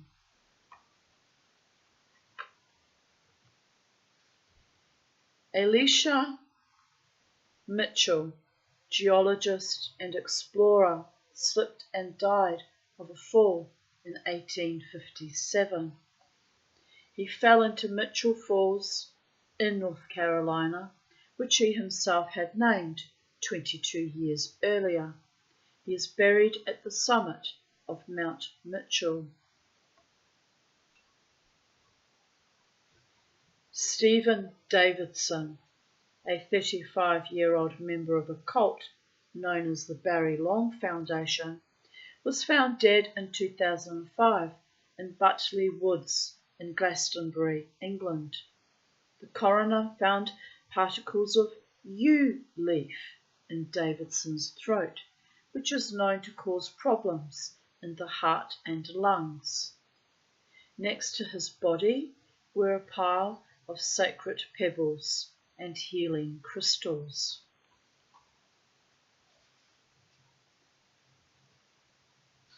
Although Bobby Leach broke nearly every bone in his body, he survived a barrel ride over Niagara Falls in 1911.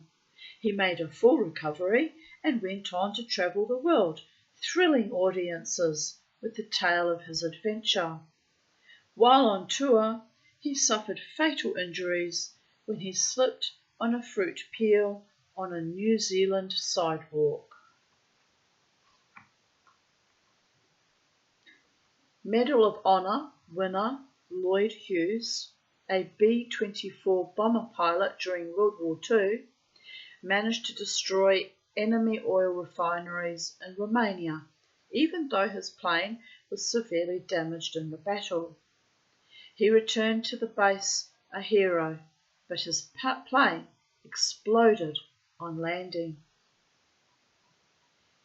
James Douglas, the Earl of Morton, was executed in Scotland in 1581 for his role in the murder of the treacherous Henry Stuart, husband of Mary, Queen of Scots.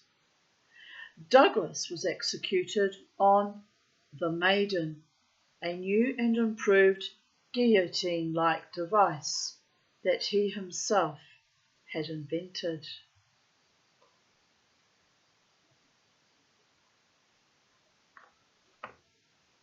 Tom Evans and Pete Ham, who were members of the popular band Badfinger, both committed suicide by hanging.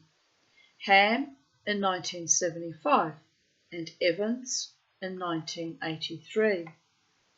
They were the authors of the song Without You, which became a huge hit for Harry Nilsson, Mariah Carey and Clay Aiken. The chorus of the song begins, I can't live anymore.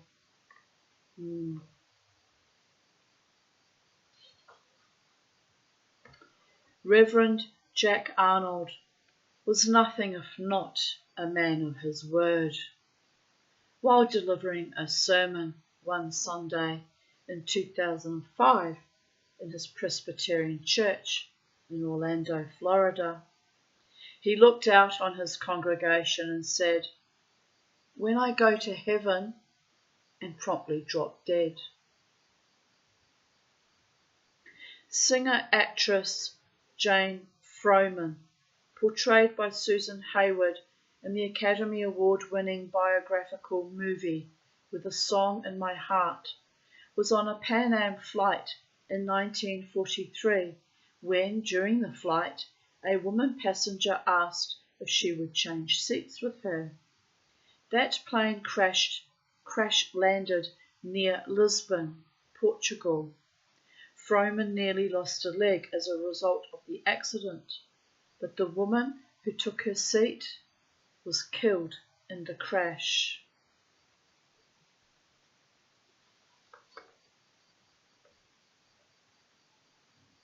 Well-known stuntman Mark Akerstream died during the filming of a staged explosion at sea for the 1998 television series The Crow. Ironically, Akerstream was not in the scene. He was on shore with the rest of the cast and crew. Moments after the explosion, a whistling sound was heard through the trees, followed by a loud thud. They looked down and saw Akerstream lying on the ground. He had been hit in the head by a large piece of metal debris. 2 years later, Brandon Lee was accidentally killed while filming the original movie version of that television series. The scene went off as planned. A gun was fired, stage blood squirted, and Lee collapsed, mortally wounded. It wasn't until the end of the take that the crew realised Lee wasn't acting. A metal fragment that had become lodged in the prop pistol was discharged by the blanks when the gun was fired. That fragment fatally wounded, well, I nearly said ruined, but I meant wounded, fatally wounded the young actor, and his career was indeed ruined by that.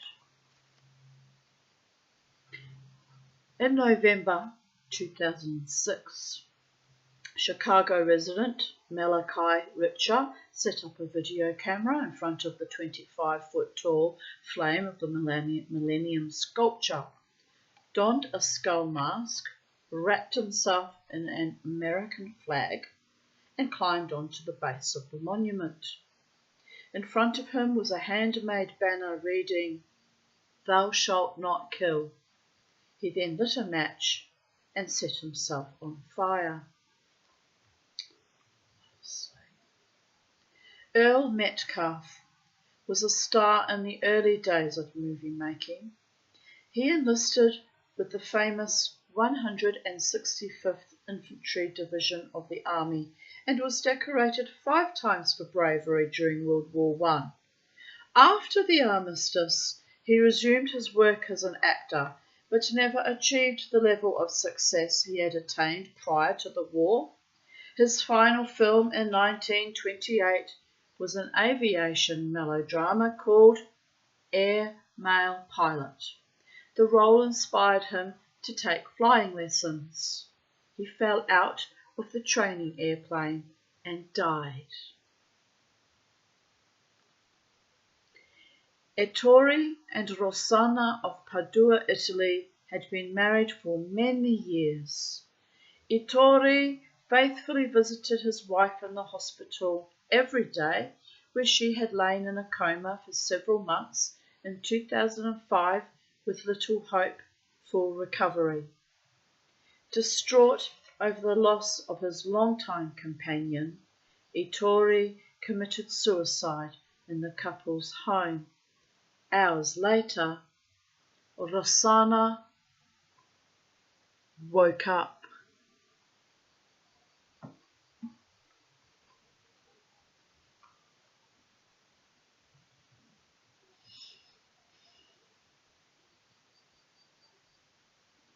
During the annual Muslim pilgrimage known as the Hajj, the faithful throw rocks at pillars that represent the devil. It would appear that the devil retaliates from time to time. In 1997, 340 people died when their tent caught fire. More often, however, in their eagerness to reach the holy relic or place, the pilgrims just trample each other to death. In 2003, at least 14 people were crushed under the feet of the impatient crowd in Saudi Arabia. In 2001, 35 people perished in the same way, and another 180 in 1998. While visiting her husband's grave in 2005, a Dutch woman suffered a fatal heart attack. She collapsed on the very plot where she was to be buried under the headstone that was already inscribed with her name. She was found clutching a bag containing her will and explicit instructions for her funeral. That's just chilling, isn't it? She must have had a feeling that she was going to go that day. Richard Doc Brown held a master's degree in biomedical engineering, but was best known as a self-taught and well-respected roller coaster safety expert. He often used himself as a guinea pig to test newly designed rides. In 2005, at the age of 64, he died of head injuries when he slipped and fell in his own driveway. Yoshiyuki Takada was an aerial performer with the Sankai Juku Dance Company of Tokyo, which ironically they've spelt backwards, Toiko instead of Tokyo. In 1985, the troupe performed in Seattle, suspended over the side of the Mutual Life building. Takada.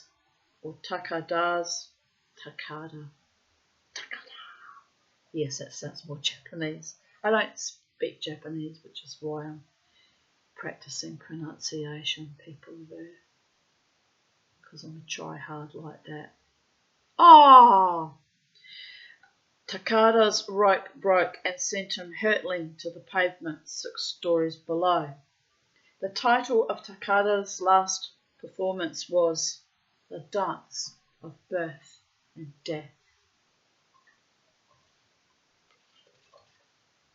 Summer Lin Mao and Orem Kawabata were among a group of 15 young people who were setting up a roadside marker in Hawaii to serve as a memorial and a warning for reckless drivers.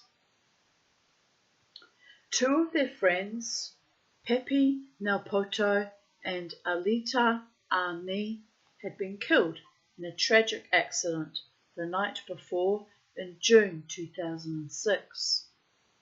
As the mourners stood there, another car ploughed into the group and killed Summer and Orem. The following day, the remaining friends set up another marker.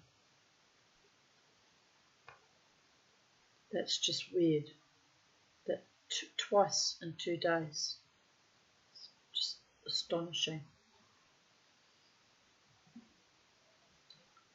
Frank Silvera channeled a rugged handsomeness and commanding stage presence into a successful 30-year acting career in stage, film and television. In the years before his death, he appeared in many 1960s television dramas with such colourful titles as Run for Your Life, The Shock of Recognition and The Rat Patrol, The Chain of Death Raid. He accidentally electrocuted himself while trying to repair a garbage disposal. Singer-songwriter Bobby Fuller had only one memorable hit in his short career, I Fought the Law and the Law Won, in 1965. A few weeks after the song hit the top of the charts, Fuller's body was found severely beaten and drenched in gasoline, propped up on the front seat of his mother's Oldsmobile. The Los Angeles coroner ruled the death a suicide. Well, hang on. If he was a suicide, how was it that he was severely beaten? It's a bit odd. British actor, I guess he could have been beaten up beforehand and then suicided. Anyway, the mind boggles. British actor George Sanders won an Academy Award for his role as a snarky theatre critic in the film All About Eve. He also played the lead in the 1959 movie Death of a Scoundrel and a schoolteacher who takes his own life in Village of the Damned. According to the short note found in the room where he died, he killed himself because he was bored. Well, as good as any other reason to kill yourself, I suppose. One usually expects a little bit more high drama than that, but I'm not very fond of boredom myself, so I better watch myself, hey? by the gods. Lenny Bruce, the famous 1960s satirical stand-up comic and notorious drug addict, asked a group of people after a show one night, "Does anyone know where I can get some shit?" He was later found dead of a heroin overdose, sprawled out on the bathroom floor next to his toilet.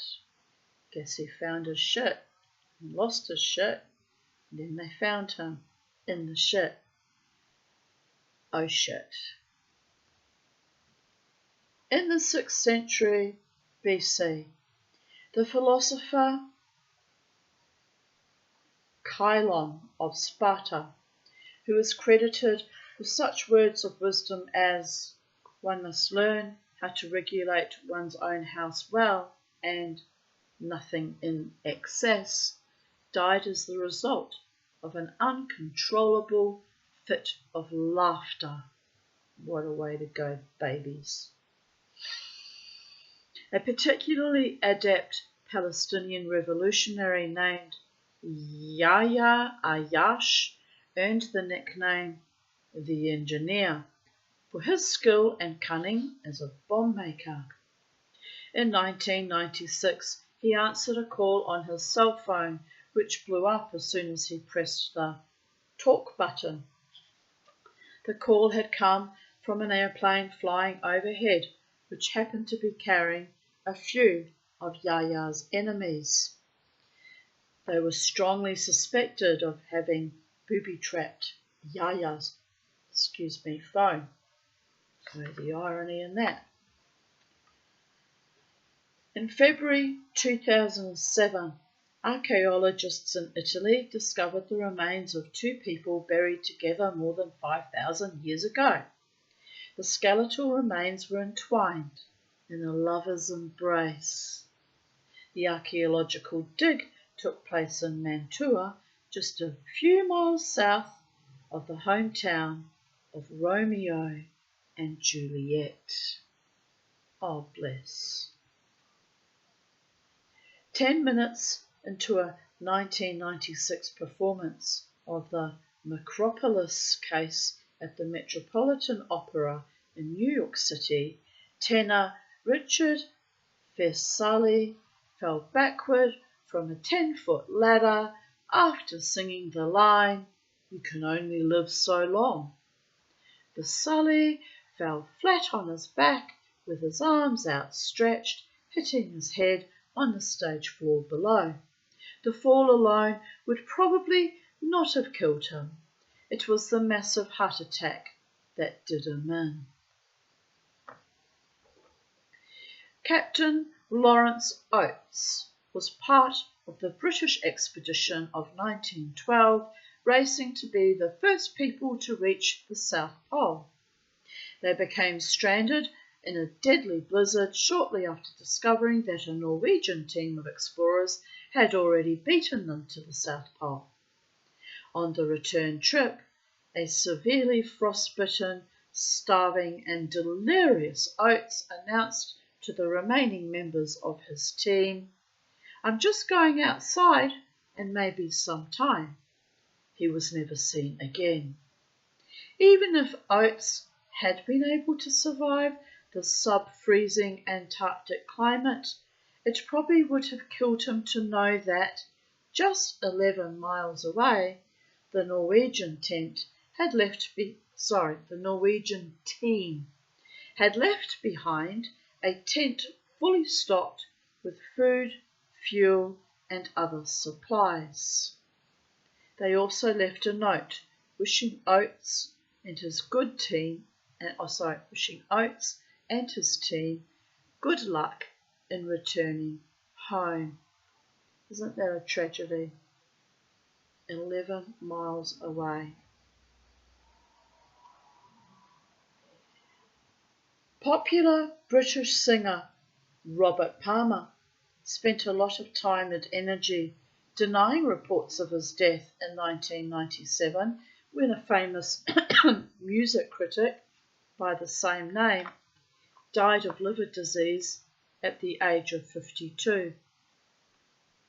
Not long after, the matter seemed finally to be settled.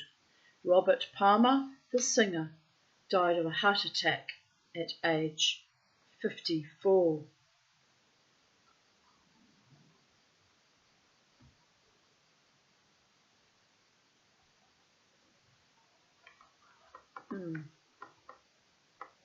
For reasons that are sometimes difficult to grasp, Thomas Stonewall Jackson was among the most admired military men in American history. A general in the Confederate Army, he was blustery, secretive, controlling, and made terrible decisions regarding the promotion and training of his subordinates, not to mention the fact that he was a leader on the losing side of the Civil War. Jackson died of injuries sustained during the Battle of Chancellorsville. He was shot multiple times in the shoulder and left arm. During the amputation, doctors hoped would save his life.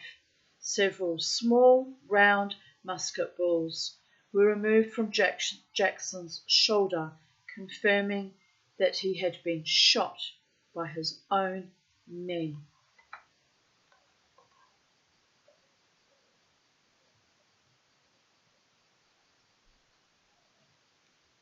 We call that being killed by friendly fire. Not so friendly fire as the case may be. Milton Jacobs was a brilliant chemist, geologist and electrical engineer, physicist and sailor. So a lot of careers he's got in various forms of sciences. Wonder if we can trust him. And sailor for the US Navy during World War II. Moments before slipping into the coma from which he would never recover, he said, "I used to know a lot. Now I don't know nothing."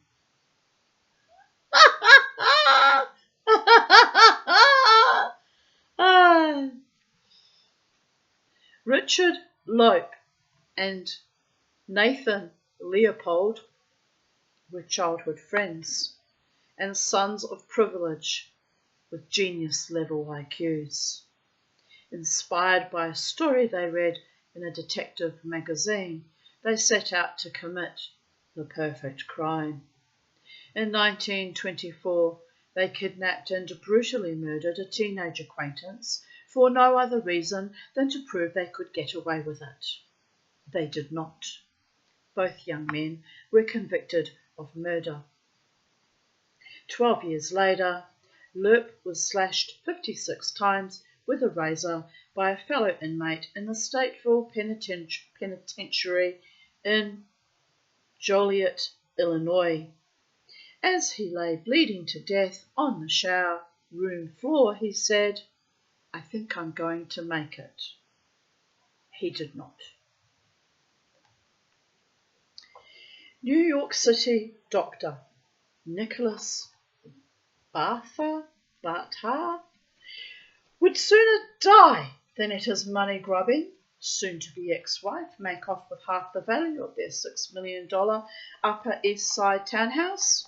And so it was. The building collapsed on top of him in the summer of 2006 when he tried to blow it up. The money-grubbing, no longer ex-wife, now widow of the doctor, sold the vacant bit of prime real estate for $8.3 million a year later. Yay for her! Although money-grubbing's not exactly very nice, but she did well out of that arrangement. Some things come down to fate, you understand. Dear goddess. Well, my ex-husband, during the course of our divorce, used to love to repeat to me ad nauseum, 50% of nothing is nothing. The dolt. Well, I ended up with nothing, but so did he, so... There's a kind of comic irony in that. Jim Fixx, author of the 1970s bestseller, The Complete Book of Running, died in 1980 of a heart attack while jogging. Woodburn Mansion is now the Delaware Governor's residence. At one time it was a stop along the Underground Railroad, a safe haven for black people fleeing to the north in the years before the abolition of slavery. One particularly vile slave hunter hid in a poplar tree near the mansion, waiting for a runaway slave to sneak onto the property. While sitting on his perch, he accidentally slipped and got his head stuck between two branches of the tree. He hanged by the neck until he died.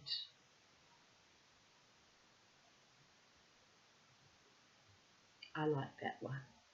He deserved that. Shortly after the publication of Charles Darwin's The Origin of Species in 1860, circus and sideshow mogul P.T. Barnum created a new sensation, Zip the Pinhead. Zip was billed as a wild man from Africa, Darwin's missing link between humans and primates. In actuality, Zip was just a guy from New Jersey named William Henry Johnson, who happened to have an oddly shaped head. The hoax was only one of many in Barnum's big bag of lucrative tricks, but Zip became a shrewd businessman in his own right.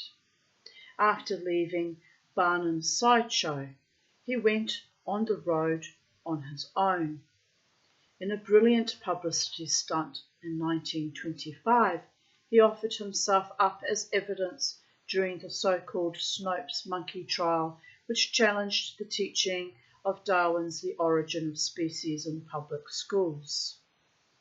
Zip the Pinhead died at the age of 66, a very happy and wealthy man. He spoke his last words to his sister. "We sure fooled them, didn't we?"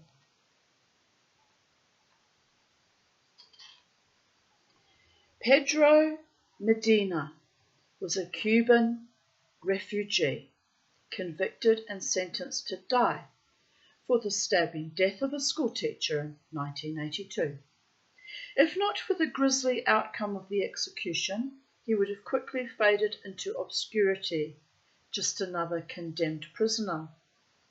It was the second time in 7 years that Florida's electric chair had malfunctioned. Flames a foot high shot from the top of Medina's head. He did die, but not by electrocution. He was roasted alive in that chair. The last words he spoke were, "I am still innocent."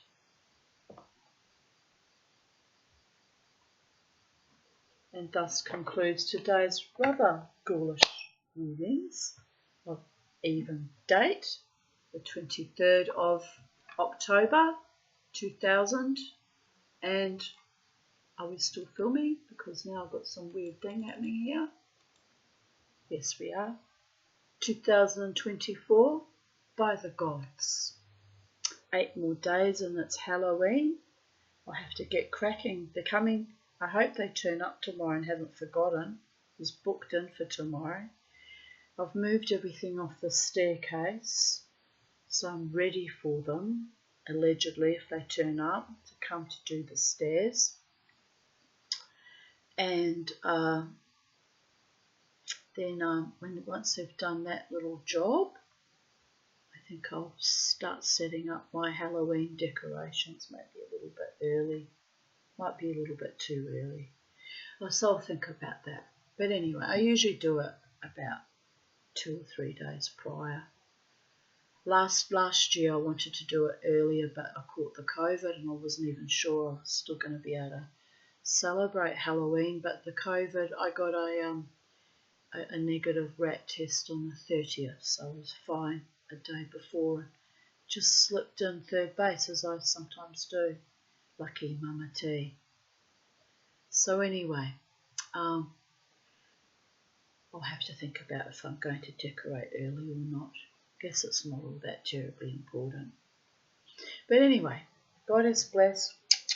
Hope you enjoyed the magical animal stories and the morbid, unusual, weird death stories. And I'll speak to you, no doubt, tomorrow or another day whenever I decide to do this again for you, my beautiful YouTube subscribers and audience. So, bye for now. Have a wonderful evening, afternoon, morning, wherever you are in the space-time continuum. And as usual, be blessed, be happy, and remember to never ever let the bastards grind you, me, us down.